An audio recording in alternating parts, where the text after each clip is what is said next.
Yes, welcome along to episode 11 of Upping The Ante in association with Bet365 with David Jennings and Johnny Dineen, counting down to the 2024 Cheltenham Festival. And it's a cold one, Johnny. Yeah, it was the coldest one yet, I'd say, for you getting up at 5 o'clock. Yeah, it was cold this morning, yeah. Cold last night too. But no, I was driving up and just the train station and I couldn't even open the window of the car. It was still frozen. Even when you got there? Yeah, that's 35 minutes later. It's like the heat was on full blast. Still wouldn't going to thaw it properly. So. And tell us the truth now. You know the alarm. What time do you set your alarm for? 5. 5. The alarm goes off. In that first minute or two, are you ever tempted to go, not today? I always turn up for stuff at the same time. But I do. When it goes off, I get up straight away. Do you? Yeah, because if you turn it off and say I'll give myself another 10 minutes, that could be fatal. Like, you know what I mean? I might never wake again. So look, once like I set the alarm for the time. Like I'll get up at 5 when the alarm goes, but there's no point saying I'll set it for 4:45 and I'll get up at 5, because if you turn it off, you could finish up at 8 o'clock. Like, you know what I mean? So no, I think the best thing to do is get up the minute it wakes you up. And do you say goodbye? Do you give her a nudge and say I'm gone? Absolutely. Oh, really? Yeah. I would do. Yeah, I would do. Yeah. Tell me this. I should know her name by now. What's her name? Susan. Does Susan watch? Did she watch the show last week? No. Did nobody say to her to watch the clip, the funny clip? No? No, I'd say she doesn't watch it anymore, to be honest. Okay, right. She's sick of looking at you. I'd suppose so, yeah. But Johnny, the good news is that you're here. You got up at 5 o'clock, and hopefully we'll have racing this weekend, although you're dubious about the weekend, aren't you? No, I'm only just reading between the lines. It looks like Haydock didn't fancy their chances, and I'd say Ascot could be in a bit of bother too by the looks of it, you know? Yeah. Well, we're going to do the show on the proviso that all this is going ahead. Yeah, okay. So hopefully we'll find you a few winners, and hopefully, Johnny, it goes a bit better than last week. Yeah, where right. I have to say, I have to hold my hands up again here. Poor Edward Stone didn't do anything for my reputation. No, it didn't run great, no, but look, that's one of those things too, you know? Yeah, but it's almost 100 of those things now at this stage, Johnny, so it is. But anyway, let's hope we have better luck this week. So let's get on with the show. So did you know, Upping The Ante viewers, that the Members Club is now available on the Racing Post app? Are you a member yet? What are you doing if you're not? There's 50% off the first 3 months.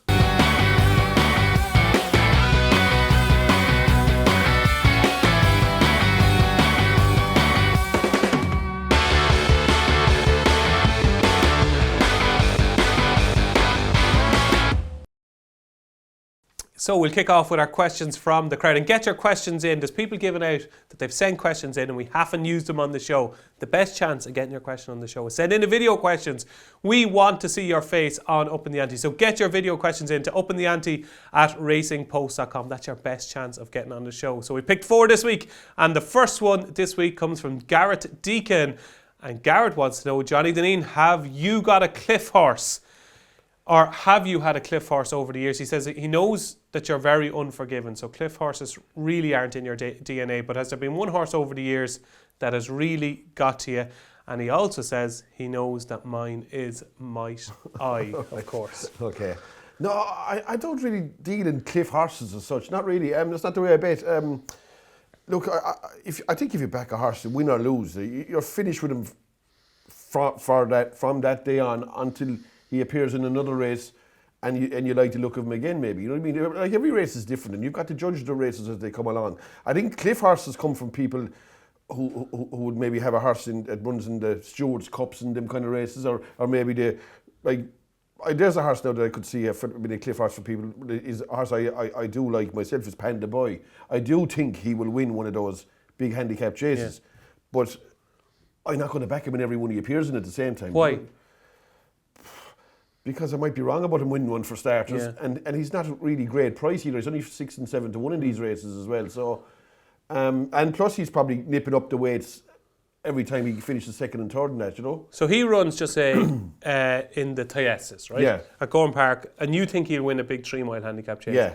You don't back him in the Tyesis and he wins. How do you feel? I don't care less. I couldn't care less. This is great, Johnny. This is like a counselling session for me now. This is great stuff. No, that wouldn't bother me in the slightest. Doesn't bother you at all? Not in the slightest, no. You can just throw them away and forget about them. Yeah, no, I mean, you look, put it this way. You either make the decision before the race, no good crying afterwards and saying, I should have backed that. I mean, that's typical betting office stuff, isn't it? Rubbish talk. I should have done this, and I should. You shouldn't. If you didn't do it, you shouldn't have done it. You know what I mean? You had an option of doing it. If you didn't do it, well, you can't complain afterwards. You've got to do it pre-race, you know what I mean?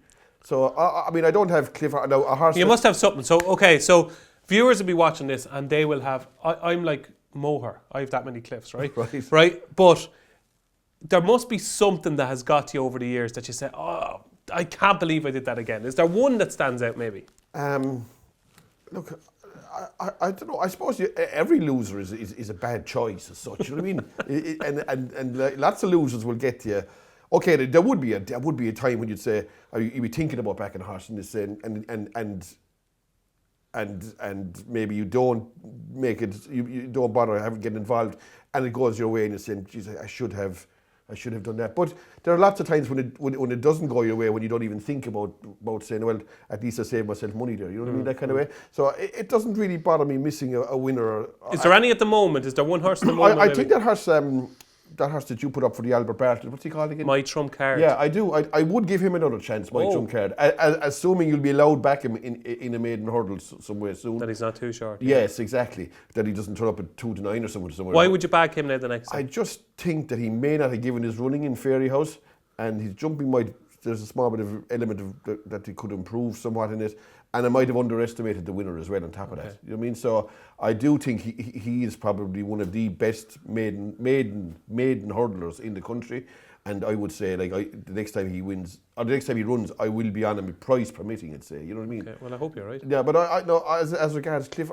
okay, there has to be horses where I've probably backed a few times that get beat. You know, there are horses that are costly to follow at times. You know what I mean? And if they're favourites, there's a good chance you'll be on it. But what was the one last year? Do you remember the Dibble? Oh, what was his name? Captain Dibble, is it? yeah. No, but I only backed him once or twice. I'd say I backed him a few days that he actually did win. But that wouldn't mean that if he appears in the. Did he run in the EBF final in Sandown? Yeah, I mean, we wouldn't be entertaining him in a race like that. You know what I mean? But there are horses that, like, I would give Predator's Goal now a good chance in the next race he runs in. Okay. But that's all depending on the opposition. I mean, you'd back. Look, every event is like if you're betting on something like football, soccer, say, and you fancy like Liverpool at home to Everton. Okay, you fancy they'll win. But you ain't going to back them away to Man City, are you, like, at the same time? Do you know what I mean? It depends on what they're running against, and it depends on what the opposition... I just take every race differently, like, as a single race from one to another, and I just belt away accordingly. I'd rarely have a horse that I'd back 10 times in a row anyway, like, no way. And Johnny Dineen, that is why you're successful. I don't know about that, no. That is Johnny Dineen's views on cliff horses. He just doesn't have any. Next up this week is Gerard Delahunty, and he's looking at the Dublin Racing Festival. He wanted us to trawl through the Ante-Post markets for the Dublin Racing Festival. First weekend in February at Leopardstown, and find something from to back Ante-Post Johnny Dineen. He has picked out Jatara, who he said when he sent in his question, he is backed at 20 to 1 against the boys. In what race? Nathaniel Lacey? Yes. That's 2-6.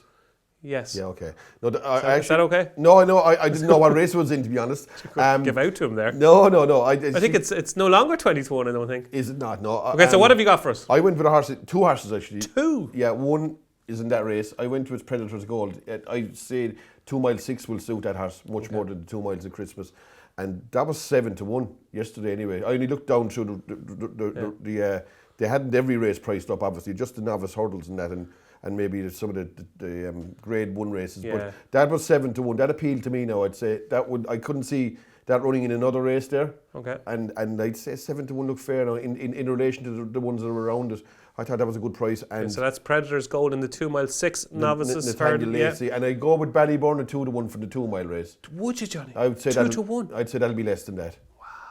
Whether he'll win or not, he'd be less than that. He's a big hype horse, isn't he, Ballyburn? He's a big following. Well, you're helping the hype. Yeah, maybe so, but I do think he won't be 2 to 1. I just have a feeling when it comes to on the day though, that horse will be definitely under 2 to 1. Okay, so Predator's Gold and Ballyburn will be Johnny Dineen's too. Mine would be in the Spring Juvenile Hurdle. It'll be interesting to see what Willie runs in it. I did love the run of Cargese or Cargese. Was second in the Grade 2 at Leopardstown at Christmas. I thought she did so much wrong and still ended up finishing second under Danny Mullins.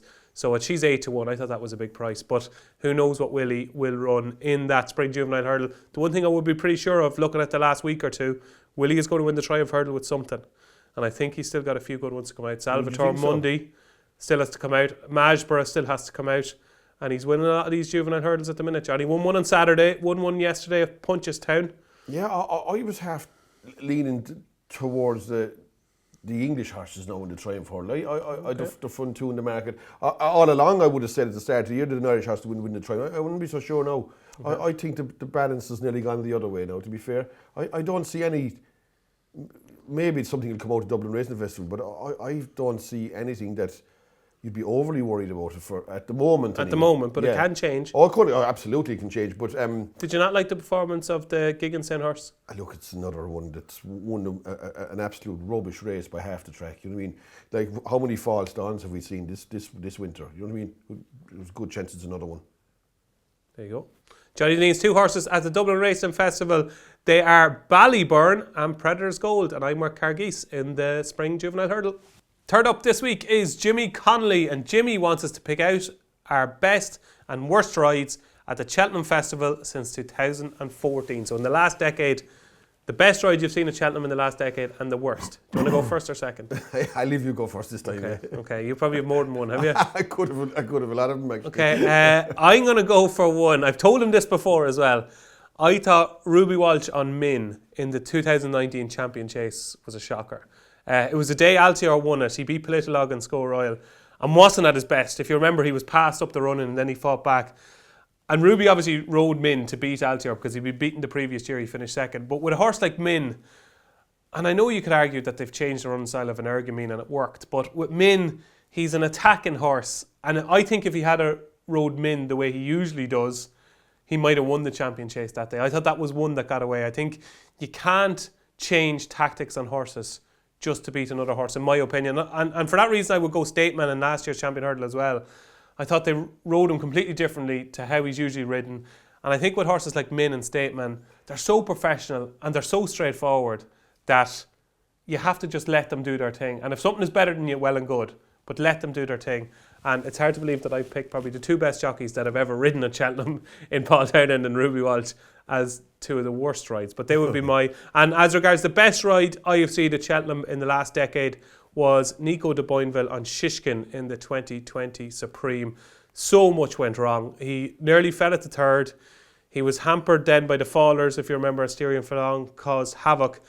And then he still had to get up and get after him. And I just thought it was a race where everything went wrong and he still managed to win and didn't panic. So yeah, Shishkin, Nico on Shishkin in the 2020 Supreme would be the best I've seen in the last decade. But like all these questions, you could pick from a million different Yeah, ways. absolutely. So Johnny, we'll go with your worst first of all. I judge races differently to you because I think the best ride should be winning on a horse what the entitled to win. Okay. And the worst ride should be losing on a horse that should definitely have won. Okay. Do you know, that's how I decide what good and bad rides, basically. Okay, so actually give us the good news first. We'll save the good stuff to last, the bad news. So give us the good. And look, so the best ride you've seen at Cheltenham in the last decade. In the last decade. Best ride. For me, and I'm talking through my pocket now as well. Good, You know what I want pocket talk. Yeah.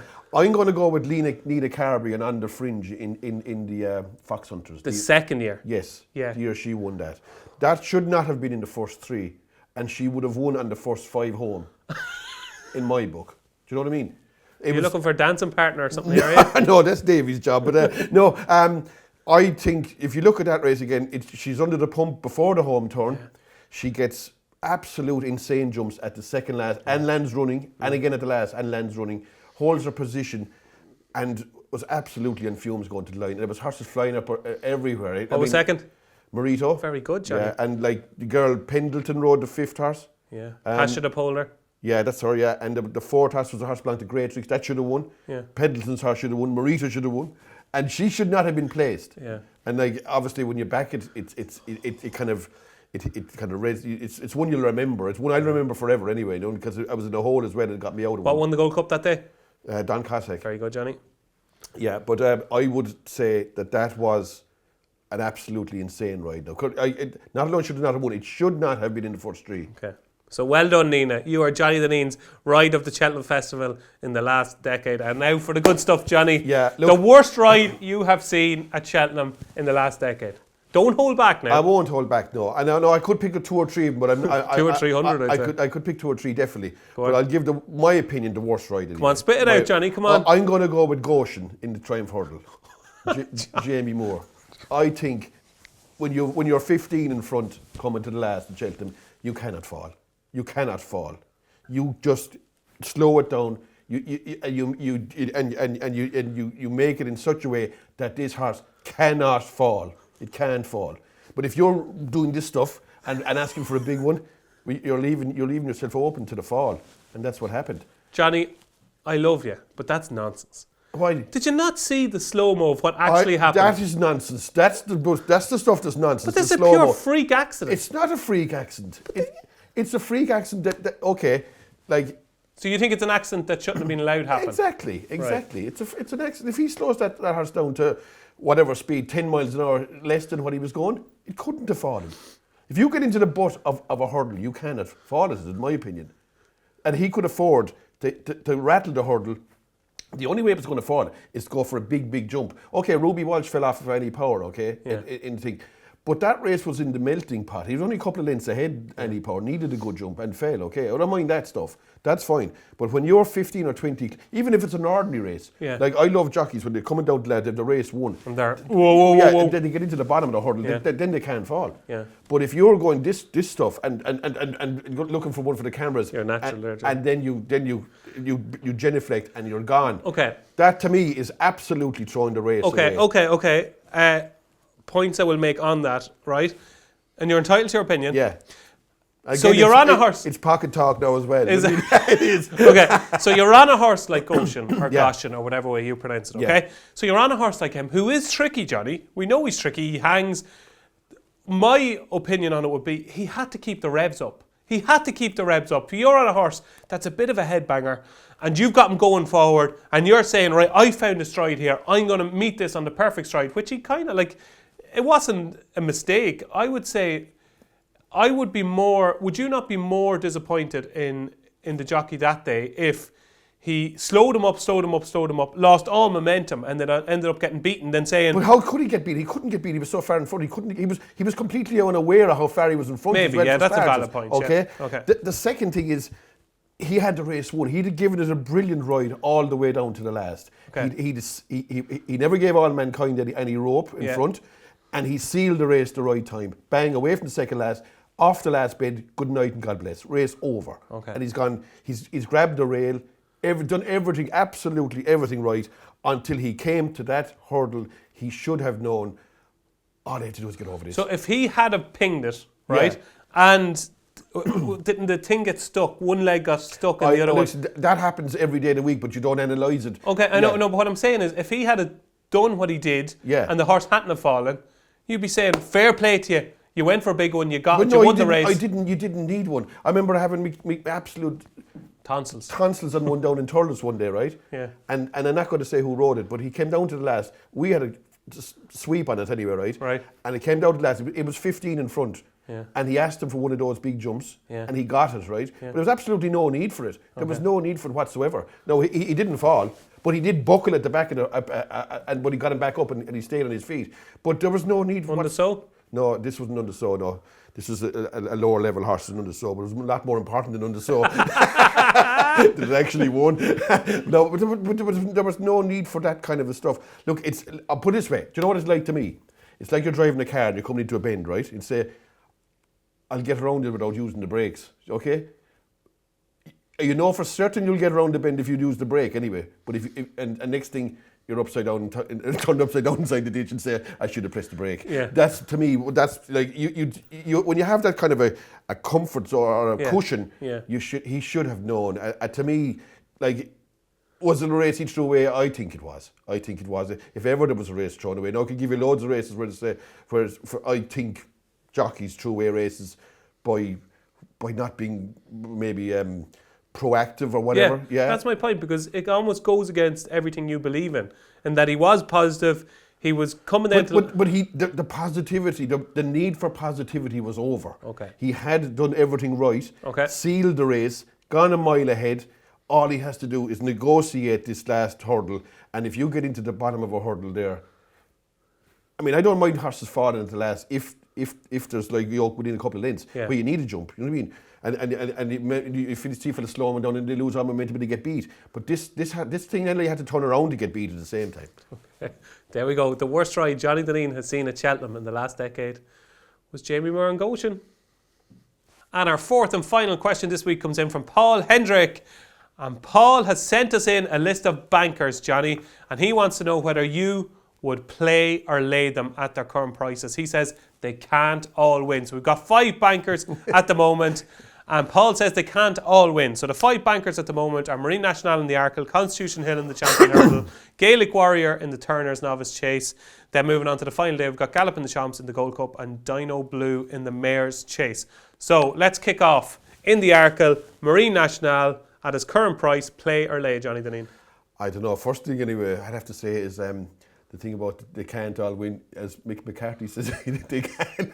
I mean, when that episode where the man said to him in an interview, it's 11 something like 11 losses out of 12. It can't get any worse. Mick said it can. And I used to work for a bookie years ago, and if the first 6 favourites win, he'd always say they can't all win, and they could. The last one could win too. I mean, this notion of they can't all win, that's nonsense anyway. They can all win. They can all win. Have you just given away your answers then? No, I'll just say, for example, we'll go to start Marine National. Okay, Marine National, Arkle. Marine National at the minute, right, is won about 4 to 5 roughly. I would say it's a lay at 4 to 5 right now, because Why? first of all, it has to go to the Dublin Racing Festival and confirm what it did at Christmas in a better race. Yeah. It's never from a stable like that's not as prolific as the bigger ones. It's never ever going to be that short in Cheltenham, in my opinion. It's not like a Sprinter Sack or a Simon Sig. It's going to be 11 to 4 on. It won't be. Even though if he does win a Dublin race, he'd be unbeaten, and he's a supreme winner, so he's a course winner. Yeah, but he's still never going to be as short as a horse trained by Willie Mullins with the same profile. You know what I mean? Or Gordon Elliott or Nicky Henderson. That's my reading fair of it point. anyway. Yeah. The second thing is he has a tongue strap on him, so I do think. Here we go. Yeah, look, they don't put him on for design anyway. You know what I mean? So there is that little niggle in the back of your mind, right? And the third thing, I suppose, is that he's going to have to. He's got to get there as well, and that's the third thing. But the next day in Leopardstown, you'll have a better guide as he's going to have to be ridden from behind horses and pass them. It shouldn't be a problem, but you never know. You never know. And right now, I'd say he's a lay. Okay. But if he got through the Dublin Racing Festival properly, unscathed, I'd say he'd probably have. Okay, but the question is, right now, are they play or lay? I'd lay him right now. Okay, right now. Okay, yeah. Johnny is laying Marine National right now. Okay, Constitution Hill Champion Hurdle. I wouldn't lay him at any price anyway. Yeah. So he's a play. He's not necessarily a play, but he's not a lay. You have anyway. to play or lay in the question, Johnny. You Well, have to stick to the rules. What price are we going him? 1 to 3. Play or lay. He's just a terrible shot. I'd back him before I'd lay him anyway. Yeah, Okay. So he's a play. Yeah, right. Okay, he's a play. So we've got Marine National is a lay. Constitution Hill is a play. Gaelic Warrior in the Turners. Gaelic Warrior is a horse I wouldn't oppose very lightly either. No, to be fair. That race could cut up, and as well, he's the potential to get. He's going to run at the Dublin Racing Festival, is he? Could. Yeah. And if he doesn't go to Dublin Racing Festival, Well, he run in the same race as Gallop in the Champs one, yeah. But is he likely to take on Marine National over 2 miles? No. No, 2 mile 5. Oh, is it? Right, okay. Yeah. Yeah. Well, it's the race that Gallop in the Champs one, the old PJ Moriarty. Okay, right, okay. I think, is it the Labrooks Novice Chase now? I'm not even sure. Okay.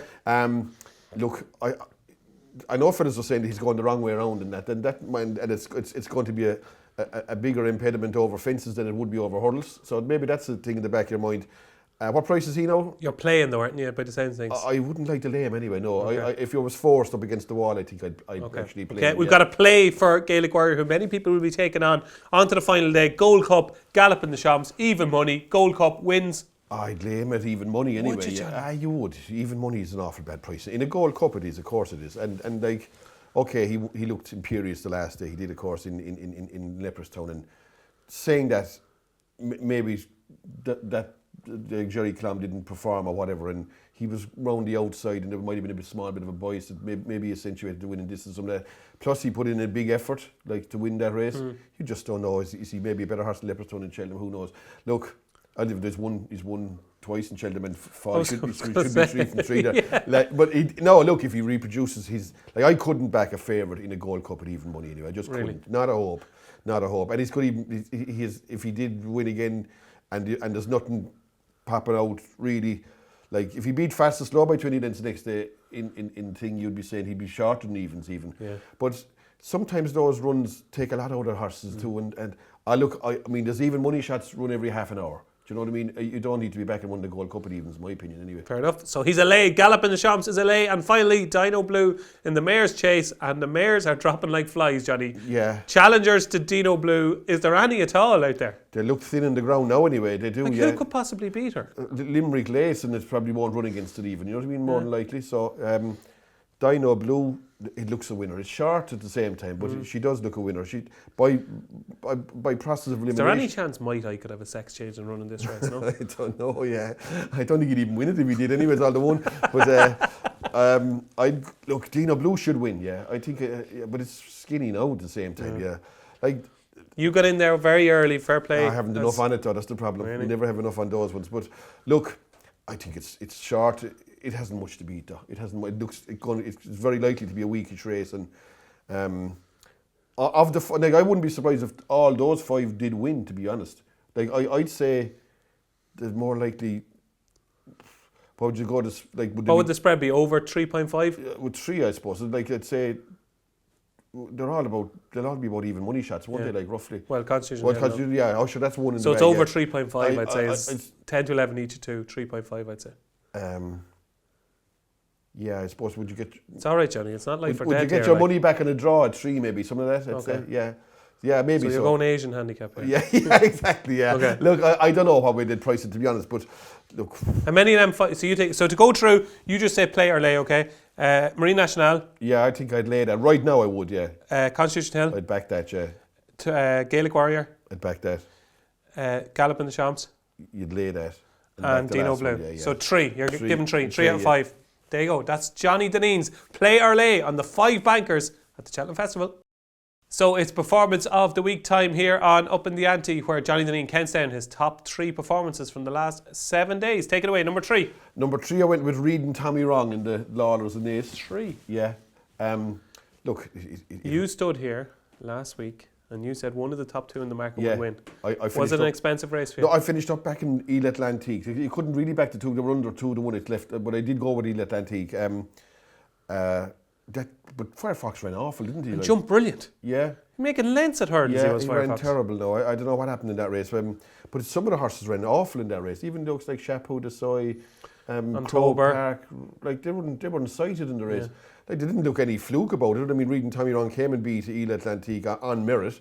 I mean, it was a surprise to me that he was able to do that. But I mean, you have to give him credit for that performance at the same time. So, look, I thought it was. The other one he gave Eel Atlantique, he gave him a chance to beat it. Was like it made a mistake at the last even and gave him back the impetus and came and done him again. Eel Atlantique to me though is a bit soft. Is he? I think so. I mean, he's been in 3 struggles now, lost all 3. As regards being a Cheltenham winner now, I'd be inclined to draw a line through many of myself. So if neither of them run between now and the Ballymore, and they both rock up in the Ballymore, and probably Darryl Jacob will be on Reading Tommy Wrong again, and Paul Town will be on Eel Atlantique, which one would you back? Eel Atlantique, but I wouldn't fancy him to win at the same time. Yeah. Do you know? Look, but you think he might reverse that form? He might because he might because there is a chance that the race was run to suit maybe Reading Tommy. I can't get over how Reading Tommy Wrong was able to win that race. Really, to be honest, he looked kind of half a summer horse, even beating Liz Nagar Fortune. You say that. I have to give a shout out to our Irish handicapper in the Racing Post, Johnny Pearson, who has been hounding me since the summer to ask Willie. I did a stable tour.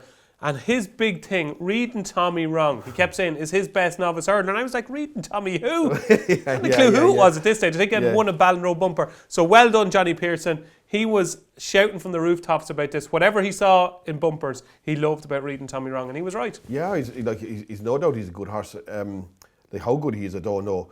But it may not have been quite as good a race as we thought, I'd say. But they were a long way clear to the third. Oh, they were. He said, Firefox was one of the first of Elliott's horses to run bad over the weekend. That spell, yeah. Do you know, their horses definitely underperformed between Friday, Saturday, Sunday, and for that reason, I don't know. Maybe I'd like to see Reading Tommy Wrong do it again, but on this weekend's performance, it was definitely one. I presume he hasn't made it into your top 3, so I'm going to ask you now.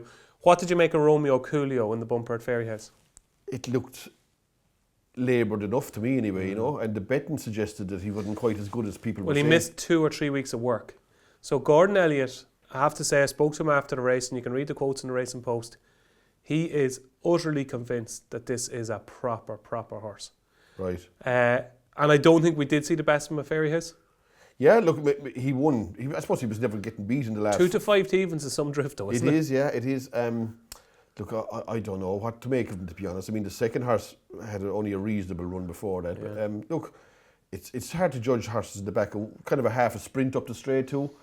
Like, I don't know, if it costs a lot of money off the back of a point to point. He didn't smack the Cheltenham bumper to me anyway, looking at him anyway. Now, I think maybe his work smacks of Cheltenham bumper winner, though. Yeah, like, but they're all saying that Jalan Dudaris is their Cheltenham bumper horse, and I'd say there's a good chance he's not that good. But the bumper horses this year look thin on the ground, the quality of them. Well, you were fancying Redemption Day to win a Supreme, and Jalan Dudaris beat Redemption Day, who's older than him. Yeah. She can't be that bad. Well, no, I'd say he's not a bad horse, but I still don't think he's a Cheltenham bumper winner at the same. But saying that, when you look down through them, there definitely is a scarcity of what look like really good bumper horses this year. Maybe Maureen will do it. Maureen is going to entry or something like that. Could be, yeah. Yeah. Okay, so number 3, anyway, we got sidetracked there. Number 3 is reading Tommy wrong. Number 2, I went with Banbridge in Kempton. I Yeah. thought that was an excellent effort. It was. First time back, and loved the way it was ridden. Never give the man too much rope, and like kept them in his sights all the way. The other 3 anyway might as well stayed at home. The rides they gave their horses. I wish Edward Stone did stay at home. But they were never ever in contention anyway. Like, they couldn't win from where they were put into the race. But he never left Peak Dory out of his sight, and I'd say there's a good chance he probably blew up at one stage. But he was coming back to beat him anyway, in my opinion. Anyway, Will he win the Ryanair? if he gets good ground, he's a very, very, very big danger anyway to anything. Yeah, I'd say he's the horse they have to beat if he gets the ground that he has to have. Okay. That's the problem with him, does that's like, you can back him Ante-Post and turn up on the day, and he'd, like last year, no appearance. So he good to soft seems to be the minimum he'll require. Like, you know? Okay, so that's number 2. And number 1? Number 1, I went with Grey Dawning in Warwick. Oh yeah, I thought that was very impressive. That was a sexy performance. Yeah, I thought it was very impressive, and I didn't think it got the credit it deserved in the betting. I thought that would shorten up like nicely for the Brown Advisory. Yeah. Okay, and it was well back too. It was well back to now. Maybe the Broadway boy maybe had too much racing done or whatever, but it was always in control of that race. I felt anyway, looking at it was jumping up the backs. I mean, it was doing everything. Okay, it jumped the last couple of fences a bit hairy. Yeah. But I wouldn't mind what he did at the second half, because he actually jumped across Appleway and put it out of the race. So I could see why a jockey would do that. There was no such thing as Appleway coming back and beating him then. And the last, he just made sure of getting over it. He did exactly He what did what Jamie Moore you did. gave him a ring, did you? Well, yeah, he played it safe, and he got down to the wing of the fence and brushed the side of it and got over it. Can he win a Brown Advisory? Oh, I think he can, yeah. I think he's dangerous anyway. I wouldn't rule him out. He come back on the bridle and the running too. That's the one thing that really impressed me about him. Like, he has form beaten. Should have won at Cheltenham too, like. Well, yeah. Should have beaten Jimmy's He would have Destiny. beat that. No, hands down if only for that mistake. But even if you go back and he beat Gallier de Menil in Haydock. Yeah. He travelled all over Stay Away Fane Exeter on his first run. And now Skelton's horses are starting to really buzz, and I'd fancy he'd definitely beat Stay Away FA if he meets him anyway. Wow, do you? I would, yeah, but I'd be afraid of the Irish horses obviously, but I think he's a very big runner anyway myself. So at the moment, do you have the Brown Advisory kind of between Factifile and Grey Dawning? They'd be the 2 I'd be concentrating on anyway, yeah. I do. I thought it was a really impressive effort, is right. There you go, Johnny Dineen's performance of the week. It's Grey Dawning. So before we leave last week, we have to find out who Johnny Dineen's Eyecatcher was. It's Eyecatcher of the week time here on Upping The Ante. What have you got for us? I went with Chianti Classico in a handicap chase in Kempton, like at the top weight in that kind of race. Now, Kim Beatty's horse is out of form. A lot of them ran well on Saturday though. Well, Trelawney should probably have won, yeah. Trelawney. Yeah. Holy God. Trelawney would be some cracking on the out, wouldn't he? You wouldn't know where you'd end up. Yeah, I don't know. There was never. He was out nearly. Well, he nearly ran out going out into the final circuit. Yeah. Oh, he looked. And poor David Bass. David Bass must be as fit as a fiddle. Yeah, he looked a real dodge now actually, because he was ducking like. He's huge ability, that horse. He could win a national hunt chase. He's a good horse actually, yeah, but he's going the same way around in Cheltenham. You couldn't see him. Yeah, he's mad. Yeah, he probably won't. He won't go around bends around. But like you could say you know, this stuff about that he was going into the parade ring or something like that when they went by the line. But he did the same thing over the top to turn it in the last time, so you couldn't really say he was taking the mick. What was he doing up there? I don't know. But I think he threw away that race anyway, definitely. I know they were gutted they didn't put cheek pieces on him, I think. So you'll see cheek pieces on that horse the next day. Yeah, I'd say you'll see anything on him now at some stage the way he's going. It's a helmet and everything on him. He's a good horse, but dangerous looking yoke at the same time now, I don't know. So anyway, it's I went with Chianti Classico. His jumping was magnificent, absolutely magnificent. And I just look, he kind of gave the winner first run in it maybe. Phlegmatic, went round the inside, he came round the outside after last bend, but he stuck at it well. He sticks at it well, Chianti Classico. He has the hallmarks of a real live Ultima horse to me. Anyway. And he likes to have one in the Ultima, Kim does. Yeah, he's not good enough for the Brown Advisory, but the Ultima, he's an Ultima horse all day long, and I'd expect him not to run between here and then. Okay. His jumping is really safe. Might he go for the Reynoldstown maybe or something like that? Yeah, I'd be hoping he wouldn't now, to be honest. If the Reynoldstown, you'll see the likes of Stay Away Faye. I think he's enough done now. He's enough experience, got that horse. He's his rating. He should preserve it, in my opinion, and go for the Ultimate. There's no point going for Reynoldstown. If you go for Reynoldstown and win it, you're nearly forced into the RSA. You know that kind of way? Yeah. It's still a grade 2, Johnny.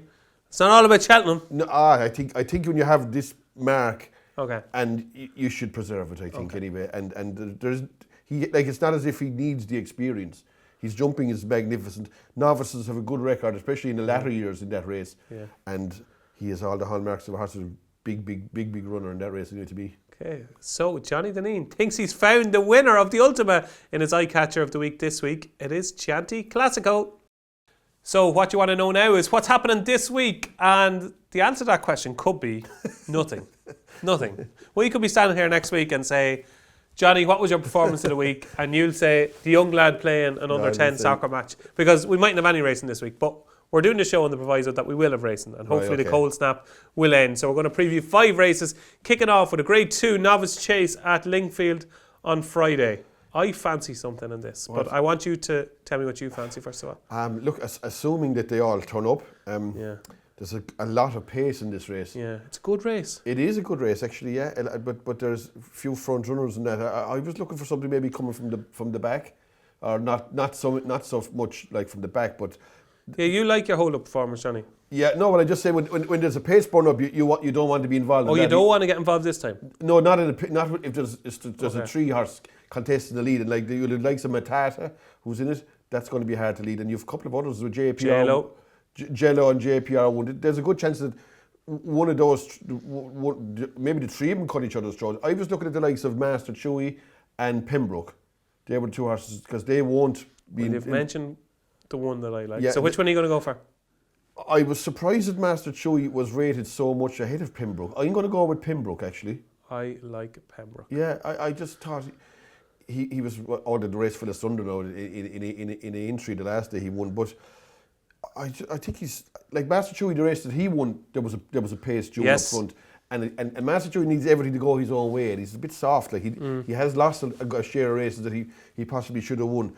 And even though I think he's rated about £10 better than Pembroke, which surprised me a bit, I'm going to chance Pembroke maybe if that race goes ahead. Yeah, my strongest fancy of the week is Pembroke, and a couple of reasons. One, this is his ultimate target, so needs bottomless ground, soft ground. If it's on, gets that. Yeah. The race is worth a lot of money. It's a Grade 2. Dan Skelton knows this horse can't win at Cheltenham. I was fancying it to run a big race in the county hurdle last season. It's just not that type of horse. The stable are in cracking form. And that race at Aintree, if you remember that day, it was the bottomless day where horses barely were getting over fences. Now, Golden Sun has been disappointing since the horse he beat, Paul Nicholls, is in that race. But he had won so far out, Johnny, didn't he? Yeah, our Golden Sun ran awful, though. Ran awful, absolutely. Like it was a 2-horse race with one of them beat with a second to go at the same time. Absolutely, yeah. You know, but I love the way he jumped, though. Yeah, his jumping is accurate, yeah. And I think Dan is a terrific target trainer, and this is the ultimate target for Pembroke. I think he'll win. Yeah, I think he's a good chance myself, actually, yeah. Okay, that is, I'm glad we agree on something. That is the Grade 2 at Lingfield on Friday. Hopefully it's on, because we're both with Pembroke. Moving on to Saturday, Johnny Dineen. We'll kick off with the Rossington Main Novice Hurdle, a Supreme Trial. Only by night, an Irish train favourite for Gavin Cromwell. Will this win? No, I wouldn't think so, to be honest. Oh, no, you don't like it? I wouldn't fancy that at all, actually, only by night. No, I think only by night. It's a good mare and all that. This is a fairly decent race. It's not a vintage race or anything like it, but I thought there was 8 or 10 horses entered in this could have a chance. Yeah. Only by Night was probably one of them. Like I see she's favourite. I wouldn't have her on my mind anyway. Only by Night. To me, she wasn't even a certainty to beat Magic Dawn the last day. It probably would have won now, but she hasn't much experience for this. She's only one run over hurdles as well. Look, I definitely think that she won't win this race. Okay, anyway. so she won't win only by Night. Yeah, look, I think it's wide open. Ollie Murphy has a couple entered, Booster Bob and another one, Active Authority. There's plenty of horses in it with chances. There's no standout horse in it. If you force me for a small bet, I'd go El Elefante. That's Lucinda Russell? Yeah, that's a mare that made a few bloomers at the end of a race here against. I think they're actually bloopers rather than blunders bloomers. or bloomers or whatever. Bloomers, I think, is a good thing. Yeah. Well, bloopers. Whatever they are. You want to see the bloopers reel on this show, Johnny? That'd be worth some money.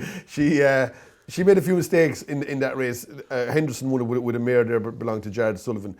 She might have been a bit closer. Who you laid? Yeah. No, I didn't actually lay that because it went up to about 8-1. Yeah. I thought I'd be favoured actually in that race. But I didn't bother laying it. It saved me anyway because if it was 7-4, they lost me brains. But I couldn't lay it at 8 or 9-1. But anyway, look, I just think it has a chance, El Elefante. It is a chance in a very, very open race. Okay, I'm with Fiercely Proud. I thought that had a bit of a chance. I thought it was impressive the last day, but a very tentative vote for Fiercely Proud, and you're with El Elefante.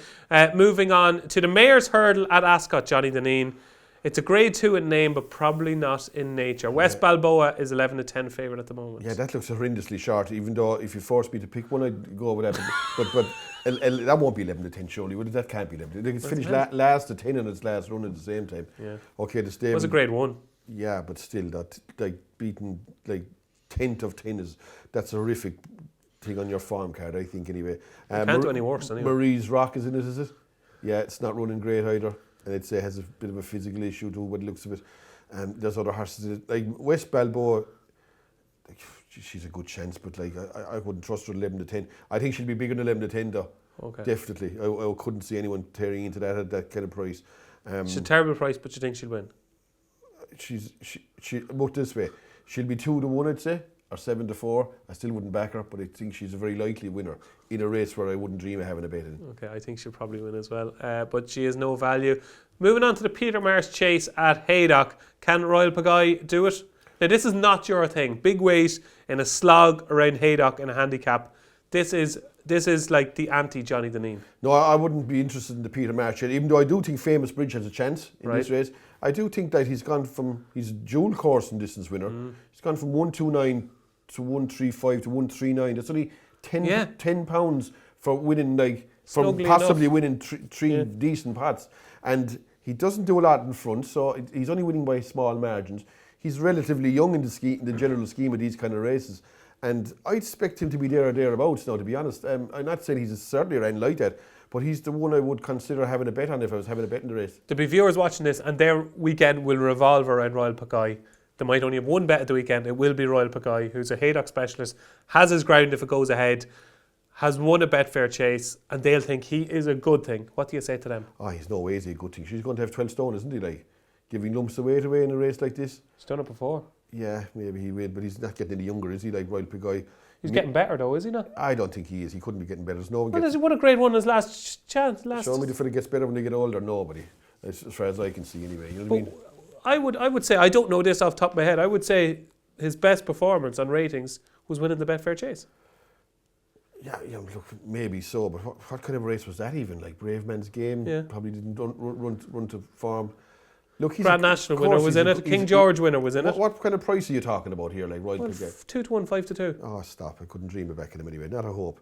To me, them kind of horses don't appeal to me at all. Anyway, top weights and handicap chases in slogs around there. But there will be people thinking this is an absolute good thing. No, well, they'll be wrong. I'd say myself, I couldn't see how he's a good thing anyway. Like, you were wrong about Captain Teague too, weren't you? Yeah, I know. Look, I wouldn't appeal to me at all. Giving lumps of weight away to them kind of horses. Big no-no.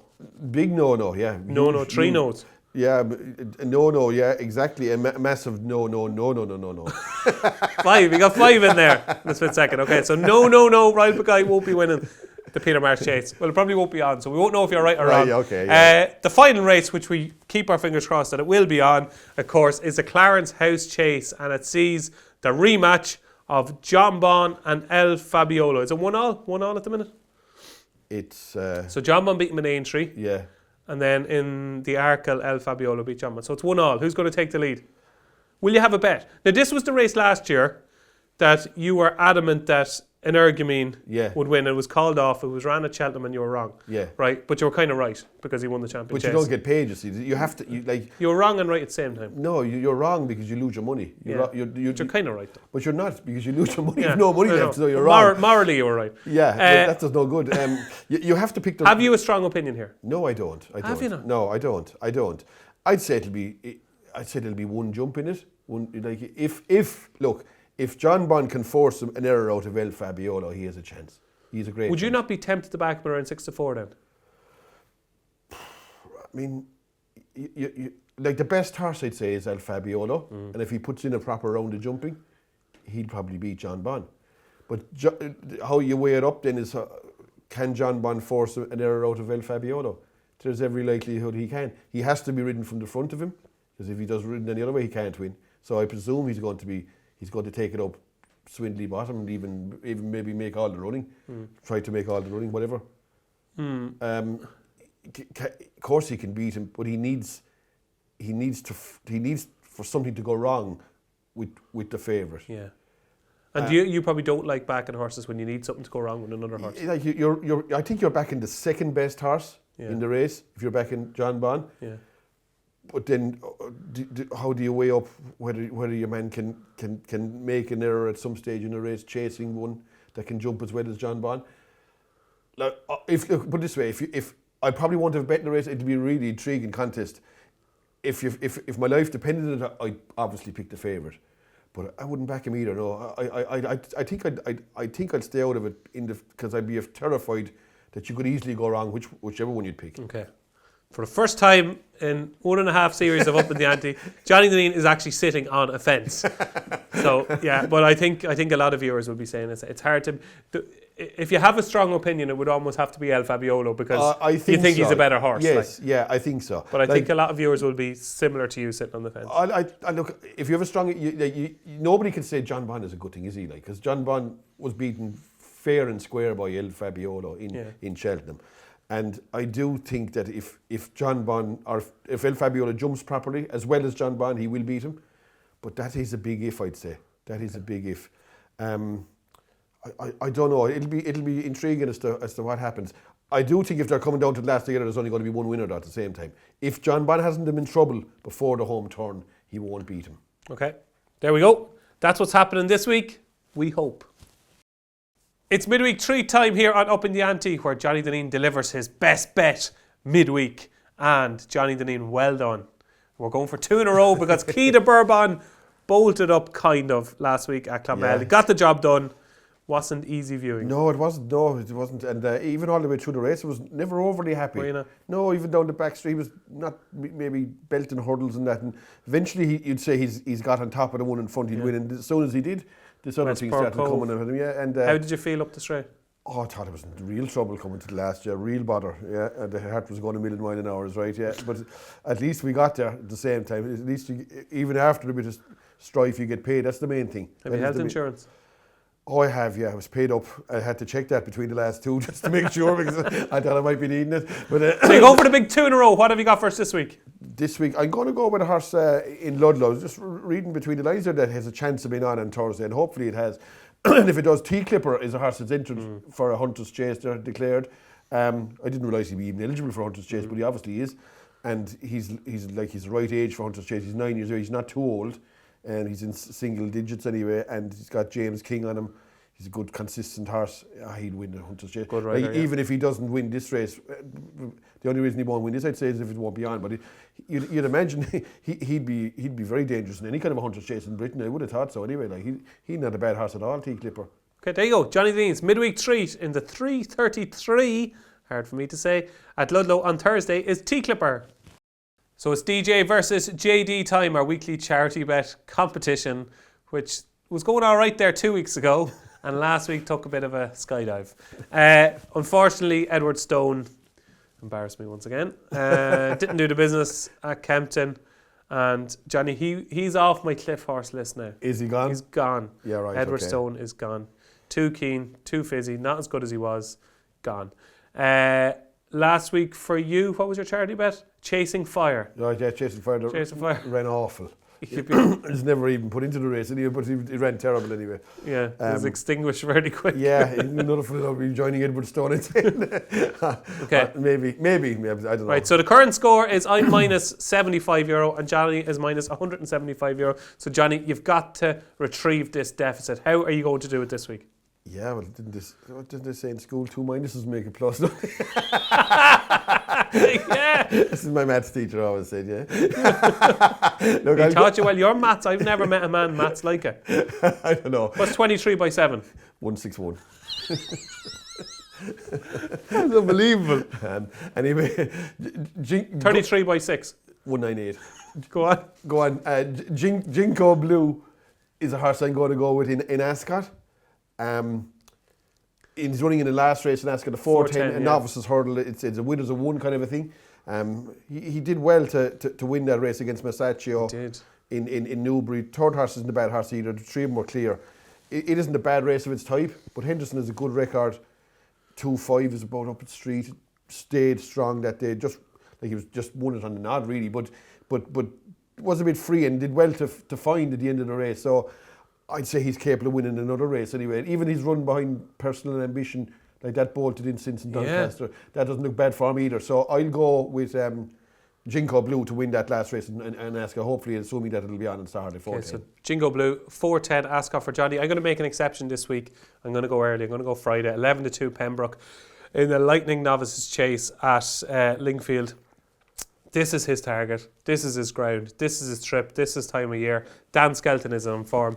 So 50 quid on Pembroke in the Lightning Novice Chase at 11-2 with Bet365 is my charity bet this week. And you fancy it as well, Johnny, so I'm holding out hope. Yeah, okay, yeah. No, it has a good chance, definitely, yeah, it is. What's 46 by 7? 3-2. That's DJ versus JD. This is the moment you've been waiting for. It is festival teams time where myself and Johnny Dineen might or might not pick a horse for the Cheltenham Festival, which Johnny Dineen is fast approaching. We're into January now. Before we reveal whether we have a fancy or not, quick look at our teams. Yours, first of all, Johnny. It's a select group at the moment. It's going to get bigger, but Dino Blue is your captain at the moment, it looks like. 11-2. Yeah, great selection. Well done. Well, she must win first as well now, but look, she's shortened up. She's a good chance, obviously, yeah. Look, I mean, once I have to get rid of In the Pocket at some stage. Yeah. So that's one gone. So well, you have one swap transfer deadline day swap on the final day. I don't, like, it's like a team with, they've used all their subs, you know what I mean? That's my sub gone already. So I don't have room for any more manoeuvring that you can get rid of it. You could be playing with 7 men. Oh, I could, yeah. Instead of the 10, all behind the ball. Factifile has been extremely popular. Listen to all the traders in Bet365. Factifile and the Brown Advisory. Yeah, you're part of a craze there. That seems to be a very popular horse, is right. Yeah, look, I suppose if it's the colours, the green and yellow, and the fact that it was impressive at Christmas, and there won't be any more than 4 or 5 have a chance in that race when the time comes, more than likely. So yeah, absolutely. That is Johnny's list, which he might be adding in a few minutes. You never know. My list. Holding out hope, Dice Ardinos is the one that I'm hoping I'll get there with a banker. I think she's top notch, and hopefully she'll win the Mayor's Novice Hurdle. Astro Diamond hopefully will appear soon. Could potentially be running. And there's a race at Punchestown. No? A race at Doncaster as well. So there's a few Mayor's options coming up. So hopefully Astro Diamond we will see. Then Foxy Jacks I think has still got a terrific chance in the cross country. Corbett's Cross looks like he'll probably need to win now at the Dublin Racing Festival to even go to the Brown Advisory, you'd imagine, with Factifile in there. And my trump card, Johnny hasn't given up on my trump card of 50-1 for the Albert Bartlett, but hopefully he'll come out and do the business soon. And last week, of course, it was Edward Stone. Yeah, well, Edward Stone. You'd never know. I'm going to have to start listening to you, Johnny. No, but like Edward Stone. Johnny, you never know. I do know. Edward Stone will not be winning the Ryanair. he shouldn't, but you just don't know if you mean. I absolutely, categorically do know he will not be winning the Ryanair. You know what he does as well nowadays? He doesn't jump well enough to win races. He's jumping a bit low at the minute. He's hitting fences, and if you hit fences at that level, you won't be winning anyway. Especially come from the back, you're going to be in trouble. You used to do everything right the way he's ridden. But you never know, Johnny. Yeah, you never know. I wouldn't like to be on him now. Right, after no, definitely not. So after last week's unfortunate incident with Edward Stone, I'm keeping my powder dry this week. You know, just taking a breather, Yeah, Johnny. absolutely, Yeah, yeah, absolutely. I think I need to have a long, hard talk with myself in front of a mirror. Okay, so Johnny, I'm not putting up anything this week after Edward Stone. Are you? I am. I'm Here we go. I'm putting up one. So are we talking, how are your confidence levels here going into this week? My confidence levels depend on Ballyburn going for the Supreme. So this horse is in the? He's in the Ballymore. Oh, I think I know what it is. Yeah, I'm going to chance Gidley Park. You love this horse. Talking about cliff horses earlier. I like him, yeah. But I've only backed him once in Newbury, Yeah. but he's a horse I probably will back again. Yeah. I'd imagine that he turns up on trials day. I'd be expecting to win there, Neil, because obviously if you fancy him for the Ballymore, you need him to win. Could he be another Neon Wolf? I would have thought he could be. And I looked down through the runners here. The Lawlers and Ace, I'm guessing that didn't turn out as good a race as people think. Really? Yeah, I'm hoping that it isn't anyway. Okay. Now, for me to have any chance of well, not say any chance, but I need Ballyburn to do his stuff over 2 miles at the Dublin Racing Festival, and that they might keep him for the 2 mile race. I wouldn't like for Ballyburn to be in against Gidley Park at the same time. Now, the one horse we haven't mentioned throughout the whole show that people will be screaming about, Mythical Power. Yeah, Mythical Power was very impressive. To be fair, it wasn't. And why did he not make your top 3 performances? Because I tell you why, there has been so many false dawns with those novice hurdlers this year. People are getting carried away with just the 1 run beating nothing. There's a load of them there already. You've the likes of Down Memory Lane, you've Daddy Longlegs, you've even the likes of Firefox getting hammered, and this guy come along and beat Jigoro, who was 3-1 shot above the maiden hurdle in Navan. Longburn was 3-1 down Turles when he won, and James's Gate mightn't even win a maiden hurdle this year. You know what I'm saying? So he didn't beat anything. Now Phyllis was crabbing his jumping. I thought his jumping was fine, and he did show a good turn of foot. He's favourite for the Supreme now. Do you think that's nonsense? I don't think. Look, people are getting carried away on the back of 1 run. Like, put it this way. I'll put it this way. This is how I judge it anyway. If you went, you always know you're making a big point when your hands go up like that. If you went into Willie Mullins's last Friday and you did a poll of the people down there, it said, okay, who do you fancy for the Supreme, Mystical Power, or Ballyburn? And they'll say there's 50 people there. How many would be voting for Mystical Power, would you say? 3. I'd say very few. So that's all I'm going in. Like, he's suddenly gone from, he was going to be 8 or 10-1 in the Lawlers and Ace to being 4-1 favourite for on the back. But is that not a good thing that he's able to do it on the track, like? But he still hasn't proved that he's a good, really top horse just yet. You know what I mean?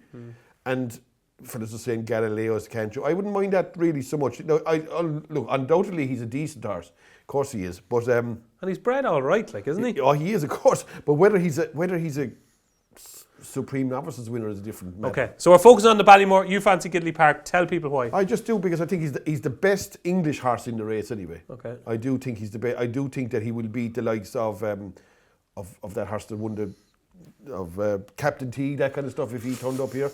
I do think he's a better horse than him. Look, okay, he's another horse that he's won 2 average races, and you could say that his form isn't the right home about. What did you like about him at Newbury? I just thought he was so strong at the finish, and I thought that his jumping, like, was a bit disorganised, but he did jump properly at the end of, and that's one good thing you'd say about Mystical Power too. His last jump was nearly his best jump the other day, so his jumping did get slightly better. I thought. No, I didn't see anything wrong with his jumping. He might have been bopping at the back of hurdles, all right, Mystical Power, like maybe bopping. He was kind of going down a bit. Something, I don't know. It wasn't exactly, but. Now the race was set up for him too. The other 3 kind of took each other. He sat in behind him, and I don't think he beat anything of any consequence in that race. And I'd like to. Now you won't probably see him between here and Cheltenham now. So there is a chance he'll go for the 2.5 mile race himself, like Mystical Power. Is there some sort of a chance? Like, depending on how strong they are with Jericho, the Repenay and all that. I don't know. Like, 4-1 looks very short to me, considering that. It's not set in stone what race he'll go. Like, at the minute, Ballyburn is more likely to go for the Ballymore, maybe. But looking at the betting, but that could change too. And I just think if Ballyburn puts in a good effort in the Dublin Racing Festival and puts in like maybe records a resounding success or whatever, that they'll have no choice but Because to go. it is a little bit like Appreciated, who we all thought when he won the Supreme, before he went to Dublin Racing Festival, it was a natural thing that he would step up and trip. But he didn't. He won the 2 mile at Dublin Racing Festival, went and won the Supreme. That's what I think. I think it's hard for if just say Ballybourne wins the Dublin Race Festival by 8 or 10 lengths at 2 mile. I think it's very hard to go 2.5 miles in myself. That's like I'm banking on Ballybourne winning in the Dublin Race Festival. But if Ballybourne, but saying that if he can win the 2 mile, he won't even win the Ballymore. So people, viewers especially, get at me for tipping English horses. They think I'm bonkers. Why are you tipping English horses like Dice Ardinos and last week Edward? So they're going to be screaming, going, Johnny, you're tipping an English horse in a Ballymore, where Ireland have such a terrific record. Last year Imperial Pass won it. Willie Mullins could be very strong in the race. He's got Ile Atlantique, could have Mystical Power. You never know what could have Ballybourne, and you're tipping Gidley Park. Well, I'm hoping Ballybourne doesn't run against it for starters, Yeah, okay? okay. Now, but I don't see anything else in that race that you'd be unduly worried about. Would you fancy Gidley Park to beat Ile Atlantique? I would. Would you? I would. No, put it this way. I'm not saying he definitely beat him, but I think he's more likely to win the Ballymore than I don't think Ile Atlantique will win any race in Cheltenham anyway. Okay. I don't, in the back of what he did in Naas. he's too soft in the finish for my liking anyway. At some stage in his career, if it's not the Ballymore, would Gidley Park win a Grade 1? Oh, I'd be surprised if he's not Grade 1, especially in English Grade 1s. Oh yeah, definitely.